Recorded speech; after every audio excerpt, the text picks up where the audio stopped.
عموماً دیکھا ہوگا کہ بعض گھروں میں کپڑے الماریوں میں صحیح رکھے وہ کٹ گئے، ہوتا ہے نا،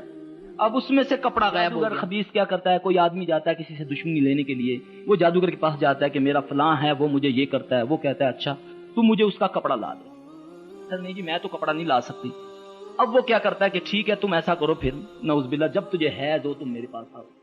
پھر وہ اس سے اس کے حیض کا خون لیتا ہے، اس سے وہ قرآنی آیت لکھتا ہے، پھر کہتا ہے کسی طریقے سے تم اس کے کھانے میں یہ ملا دو، اس سے کیونکہ اس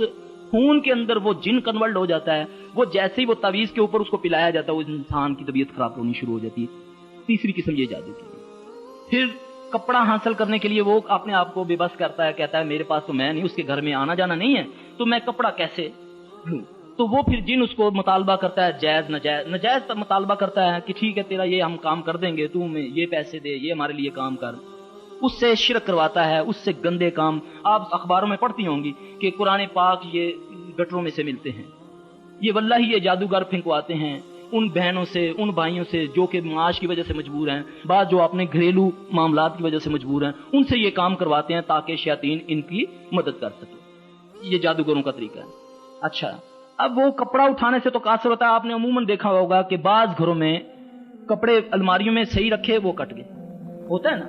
اب اس میں سے کپڑا غائب ہو گیا، یا اس میں سے اس کو کٹ لگا ہوا ہے، یا کوئی کپڑے ہوتے ہیں وہ غائب ہو جاتے ہیں، پھر تھوڑے عرصے بعد وہ کہیں کٹ یا کوئی ان کو کوئی خراش وغیرہ لگی ہوتی ہے، پھر وہ واپس آ جاتے ہیں۔ ایسے کپڑوں کو کبھی استعمال نہیں کرنا چاہیے، کیونکہ وہ اس کو جن لے جاتا ہے، پھر اس پر وہ عمل کرتا ہے، پھر وہ دوبارہ جب آتا ہے جسم کے ساتھ مس کرتا ہے تو اس سے وہ بیماری اس کو شروع ہو جاتی ہے۔ اور زیادہ تر جو بیماری ہوتی ہیں عورتوں کے لیے وہ حیض کی بیماری ہوتی ہیں، یا گائنی کی کوئی بھی بیماری ہو جاتی ہے یہ کپڑا کاٹنے سے۔